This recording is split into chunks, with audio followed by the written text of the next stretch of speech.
Greetings folks, today we've been doing a bit of work on the roof.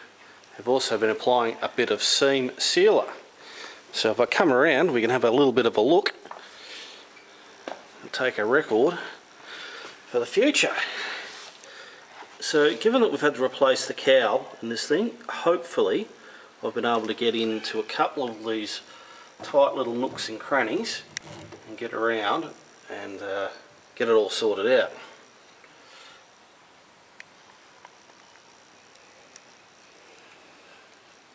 Hopefully we've got the seam sealer on all the right spots, and hopefully it's going to keep all the water out and we're not going to have any problems. Given that we've had to replace the floor pans, we need to put a bit of seam sealer on here too. Onto the roof. Today we've gone over it with a bit of 80 grit and hopefully that's all up to scratch. Anyway, hopefully we've got all the surface rust and any little bits and pieces out of it. Hopefully it's all done. Anyway folks, cheerio.